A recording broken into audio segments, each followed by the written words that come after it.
Gabriel Delany. As Vidas Sucessivas, 1889. Capítulo 2. Memória sobre as vidas sucessivas. Senhores, permitam-me que, em nome do Comitê de Propaganda instituído pelo Congresso de 1889, em nome da Secção Francesa da Federação Espírita Universal, em nome da Federação Espírita Leonesa, e em nome da União Kardeciana Italiana que me nomearam seu delegado, permiti-me, digo, que o saúdo em nome dessas sociedades e vos manifeste a sua inalterável adesão à grande causa que reúne aqui os representantes do mundo inteiro. Após os congressos de Bruxelas, de Barcelona e de Paris, o de Londres confirma a vitalidade sempre crescente do Espiritismo. Neste 50º aniversário, é muito gratificante constatar que a pequena planta que brotou em Idesville, se converteu numa árvore gigantesca, cuja abundante folhagem se estende por todas as nações. Não há exemplo na história de uma ciência religiosa cujo crescimento tenha sido tão rápido e a difusão tão generalizada, como foi o desta nobre doutrina. Semelhante êxito sem precedentes, é devido à força da convicção que o facto transporta em si mesmo. Este século, no qual se cumpriram progressos incríveis em todos os ramos da ciência, destacará, no entanto, nas eras seguintes, uma grande descoberta, a demonstração experimental da existência da alma e da sua imortalidade. O gênio humano tem produzido maravilhas. As condições físicas de existência melhoraram para além das expectativas mais optimistas, e apesar desta mudança, uma profunda inquietação agita os povos modernos. É porque a nossa época se encontra profundamente transtornada pelo progressivo desaparecimento das antigas crenças, que, com o seu rançoso aparato de milagres, dogmas e mistérios vacilam sob os redobrados golpes da ciência. As descobertas científicas realizadas a partir de Galileu, modificaram singularmente as nossas concepções acerca do universo, ampliando os horizontes.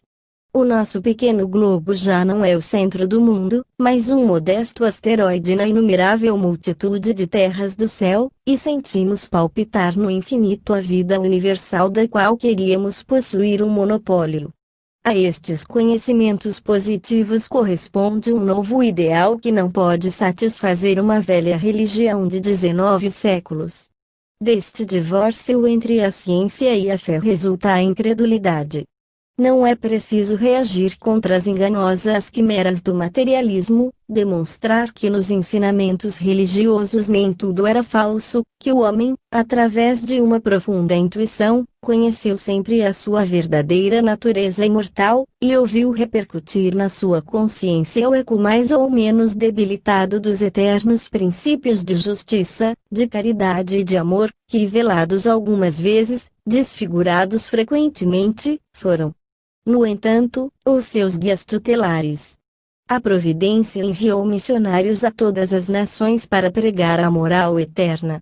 Confúcio, Buda, Zoroastro, Jesus, são as grandes vozes que ensinaram uma doutrina semelhante, ainda que sob aspectos diversos.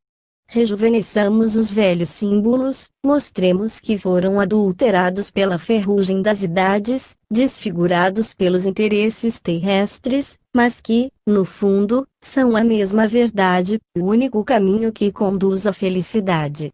É em vão que se tenta fazer tábua razão do passado, não pode edificar-se com uma base sólida que não esteja apoiado na imortalidade. O conhecimento exato da lei moral, tendo por sanção a vida futura, é o único capaz de refrear eficazmente os vícios e paixões. Existe uma higiene da alma tão indispensável ao seu bem-estar, como são as prescrições da ciência para o corpo físico. Logo que alguém se separa das suas regras, experimenta o mal-estar e o sofrimento. O materialismo contemporâneo tentou promulgar uma moral baseada apenas nas relações dos nomes entre si, ou seja, sobre a utilidade, mas semelhante tentativa é quimérica. A solidariedade é uma palavra vazia de sentido para o egoísta. como fazer compreender ao que é rico e feliz, que deverá prestar auxílio ao pobre, doente e desvalido? Que lhe importam os seus sofrimentos, que ele não sente? Privar-se-á de algo que lhe pertence, para proporcioná-lo a um desconhecido. Muito fará se se limita a não fazer mal a ninguém. A sorte favoreceu-o, e aproveita-se disso, pois a vida é curta e convém gozar o mais possível antes da dissolução final. Este raciocínio, consciente ou não, é o de todo materialista convencido. Na maioria da massa trabalhadora traduz-se por um ódio sempre crescente contra a injustiça da sorte, contra os privilégios, e nas almas ternas e débeis, por um desgosto da vida, ao qual se deve o espantoso aumento de suicidas que se observa na época atual. A nossa doutrina fornece um remédio para semelhantes males, é o bálsamo consolador que cicatrize todas as feridas, ao mesmo tempo em que explica o enigma da vida. Por isso mesmo, precisa de ser muito mais conhecida para que faça florescer a esperança nos corações dilacerados, já que é uma salvaguarda contra os terríveis cataclismos das guerras interiores. Os nossos brilhantes sucessos não devem fazer-nos esquecer que ainda somos uma ínfima minoria, e que existem milhões de almas sujeitas a todos os sofrimentos da dúvida.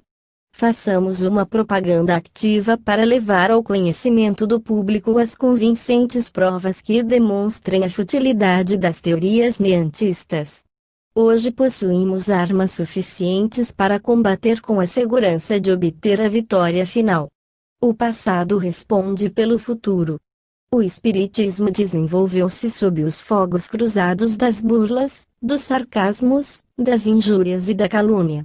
As manifestações espirituais foram, no seu início, consideradas como superstições, e as revelações dos espíritos tratadas como divagações. Semelhantes apreciações abatem todas as reformas no seu berço, é a incubação dolorosa, mas necessária, que dá o batismo aos grandes movimentos filosóficos.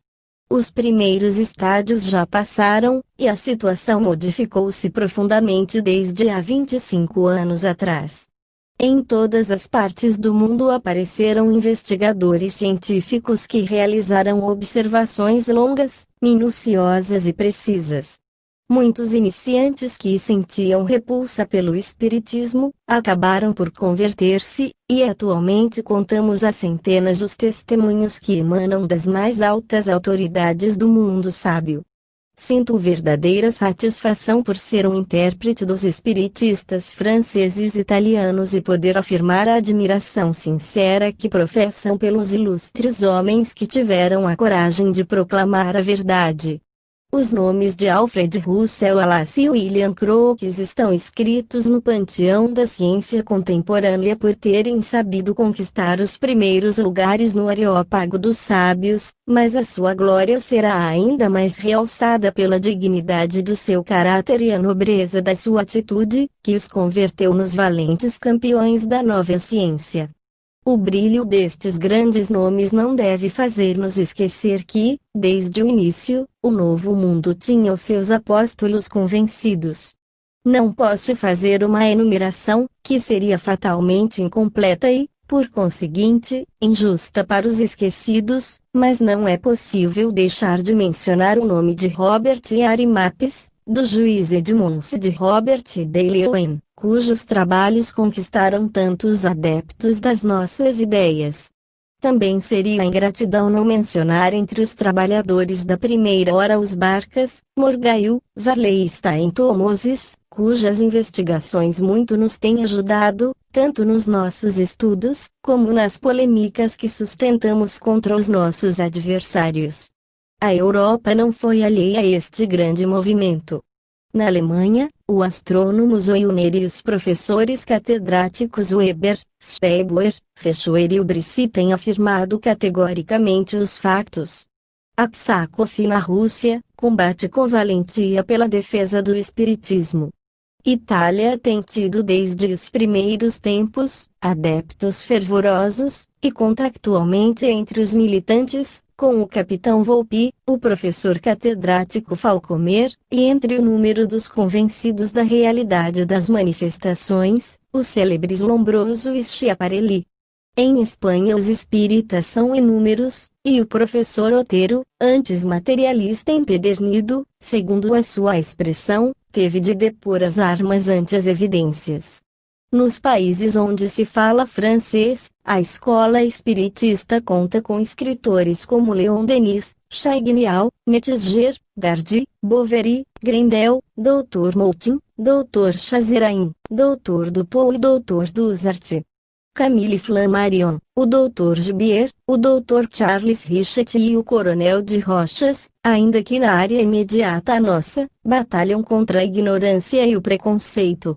Mas antes dos distintos homens que acabamos de citar, brilhou em França um homem ilustre, cuja obra, por ele realizada, teve preponderante importância no país de raça latina. Este homem é Allan Kardec. Pensador profundo, sábio e erudito, Allan Kardec estudou, a partir do ano de 1855, os fenômenos do espiritismo. O seu espírito sagaz não tardou muito para descobrir o lado positivo das manifestações que permitiam entrar em contato com as almas que nos precederam na vida da sepultura, compreendeu o imenso alcance deste facto, e após 2 anos de estudos, publicou o Livro dos Espíritos, que teve um êxito considerável. A este livro sucederam-lhe o Livro dos Médiuns, O Céu e o Inferno, o Evangelho segundo o Espiritismo e a Gênese, em cujos volumes se expõe com clareza e lógica a doutrina que foi adoptada pela maioria dos adeptos. Semelhante ensinamento não é inteiramente obra sua, já que declara que o seu papel se limitou a reunir e coordenar os dados que lhe proporcionaram diversos centros de estudo. No entanto, compreende-se a árdua tarefa para separar o joio do bom grão. Vocês, senhores, sabeis muito bem quão variáveis são na sua qualidade as informações que recebemos pelo canal dos médiuns, e quão necessário é fazê-las passar pelo crivo da razão, distinguindo as ideias sistemáticas individuais isoladas, das que recebem a aprovação geral dos espíritos, as utopias das ideias práticas, suprimindo aquelas que são notoriamente desmentidas pelos dados da ciência positiva e da lógica sã e utilizando os ensinamentos ministrados ainda pelos espíritos inferiores, tudo com o objetivo de conhecer o mundo invisível e formar com os referidos conhecimentos um todo homogêneo. Esta grande tarefa realizou-a magistralmente Allan Kardec, e o seu nome, venerado já em vários pontos do globo, sê-lo-á muito mais no futuro, quando se tiver compreendido todo o alcance filosófico do seu ensinamento. Para provar o alcance da sua previsão, só citarei o que disse a propósito da marcha evolutiva do Espiritismo, e isso lhes demonstrará que se falava muito longe de formular um credo infalível, reconhecendo como o primeiro que, na sua época, se estabeleceram unicamente as premissas de uma ciência infinitamente vasta, já que tem por objeto fazer-nos conhecer as nossas origens e os nossos fins. Vejamos de que maneira se expressou ao tratar do futuro do Espiritismo. O Espiritismo não estabelece como princípio absoluto mais do que aquilo que está demonstrado com evidência, o que resulta logicamente da observação. Tocando em todos os ramos da economia social, aos que presta o apoio das suas próprias descobertas. Assimilar-se a todas as doutrinas progressistas não importa de onde provenham, tão depressa saiam do domínio da utopia, tendo chegado ao estado de verdades práticas, já que não o fazendo assim, se suicidaria. Deixando de ser o que é, negaria a sua origem e a sua finalidade providencial. Caminhando o Espiritismo com o progresso, jamais descarrilará, porque se novas descobertas lhe mostram que está errado em relação a um ponto, modificar-se-á esse ponto e se uma nova descoberta aparece, aceitá-la.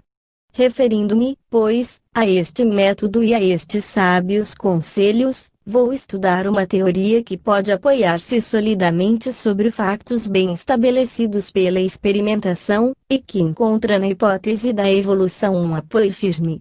refiro-me às vidas sucessivas. Não ignoro que semelhante questão tem sido muito controversa e que por ela se tem dividido os espíritas em dois campos, embora observando com atenção as coisas, as divergências de escola não sejam fundamentais.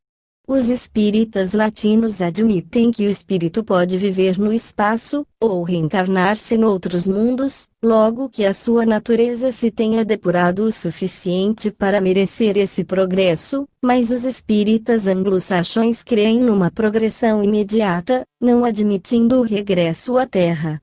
Como o espiritismo não tem culto, nem dogma, nem ortodoxia, permite sempre a livre discussão, que constitui a sua força soberana, e sendo a reencarnação crença adoptada por alguns milhões de adeptos, pareceu urgente aos espíritas que eu represento, chamar a atenção do Congresso para este ponto tão importante.